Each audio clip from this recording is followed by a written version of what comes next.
உலக பட்டினி தினத்தை முன்னிட்டு இன்று 810வது நாள் பிரியாணி வழங்கும் விழாவில் மதுரை கிழக்கு தொகுதி DVKMLA கார்த்திகேயன் மற்றும் மதுரை மாநகர் போக்குவரத்து கலந்து கொண்டு ஸ்டார் குரு சாரிட்டபிள் பவுண்டேஷன் குருசாமி அவர்களுடன் இணைந்து ஏழை எளியவர்களுக்கு பிரியாணி வழங்கி செல்கிறார். இன்றைய தினம் உலக பட்டினி தினத்தை முன்னிட்டு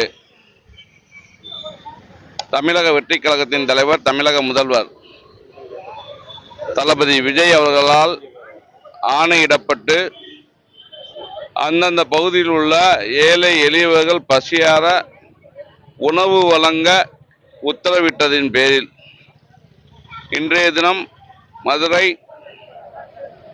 அரசினர் ராஜாஜி மருத்துவமனையில் குரு சத்குரு ட்ரஸ்ட் சார்பாக கிட்டத்தட்ட 1000 பேருக்கு மேல்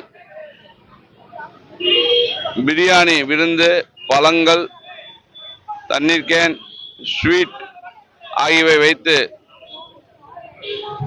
அந்த ட்ரஸ்டின் நிறுவனர் அன்பு சகோதரர் அவர்களுக்கும் இந்த நிகழ்ச்சியை தொடங்கி வைத்த மதுரை மாநகர் காவல் துணை ஆணையர் அவர்களுக்கும் எனது நன்றியை தெரிவித்துக் கொள்கிறேன்.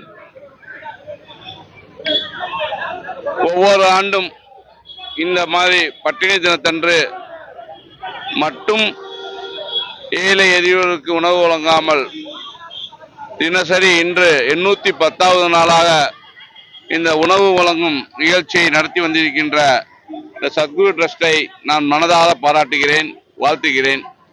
அவர்கள் எல்லா வல்ல இறைவன் அருளால் என்றும் நல்லாக இருக்க வேண்டும் என்ற இந்த நேரத்தில் நான் வாழ்த்துகிறேன். நன்றி, வணக்கம்.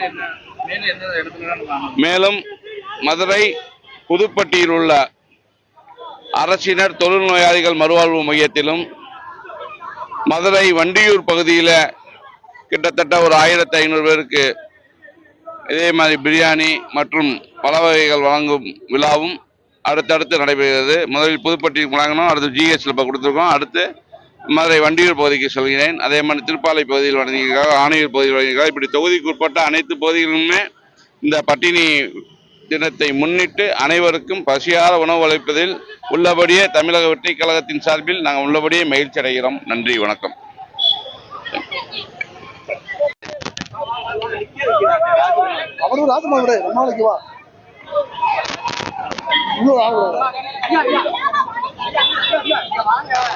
மதுரையில் ஸ்டார் குரு சேரிட்டபிள் பவுண்டேஷன் முக்கியமான ஒரு 5 திட்டங்களை கையில் எடுத்து கடந்த 3 ஆண்டுகளுக்கு மேலாக சேவை செய்து கொண்டிருக்கிறோம். அதில் முதல் திட்டம் உணவு. யாரும் பசியோடு இருக்கக்கூடாது என்பதுதான். இன்னைக்கு பசி தினம். உலகம் எங்கும் இருக்கும் பசியர்கள். ஏன்னா இன்னைக்கு உலகத்துல 800 மில்லியன் பேருக்கு இன்னைக்கு உணவு கிடைக்கவில்லை என்பது மிக ஒரு துயரமான சம்பவம். அந்த நோக்கத்தோடு தான் பசி அப்படின்றத நம்ம ஒழித்து கட்டுவோம் என்ற தினத்தை தான் இன்று தொடர்ந்து அரசு ராஜாஜி மருத்துவமனையில 1000 பேருக்கு அன்னதானம் வழங்கிறோம். இன்றோடு இடைவிடாமல் 810வது நாள் இந்த பசி தினம் விழாவை ஒட்டி கிழக்கு சட்டமன்ற உறுப்பினர் கார்த்திகேயன் அவர்கள் கலந்து கொண்டதில் மிக மகிழ்ச்சி. நம்முடைய காவல்துறை துணை ஆய்வாளர் அவர்கள் கலந்து கொண்டது மிக்கற்ற மகிழ்ச்சி. எங்களுடைய நோக்கம், ஸ்டார் குரு பவுண்டேஷனுடைய நோக்கம் உணவு. அதாவது எங்களுடன் தமிழ்நாடு மட்டுமில்ல, உலக அளவில் பசி என்ற வார்த்தையே இருக்கக்கூடாது என்பதுதான். அந்த திட்டத்தின் கீழே தான் நாங்கள் இதுவரைக்கும் 3 மில்லியன் மக்களுக்கு மேல உணவு அளித்துக் கொண்டிருக்கிறோம். தொடர்ந்து எங்களுடைய பயணம் இது முடிவரை வரைக்கும் எங்களுடைய தொடரும். நீர்நிலைகள், மருத்துவம், வேலை வாய்ப்புகள், இப்படி பல திட்டங்களை நாங்கள் வெற்றி பயணமாக துவங்கி போய்கொண்டிருக்கிறோம். உங்களுடைய ஆதரவும் மக்களுடைய ஆதரவும் எப்பொழுதும் இருக்க வேண்டும். நன்றி. ஸ்டார் குரு பவுண்டேஷன், குருசுவாமி.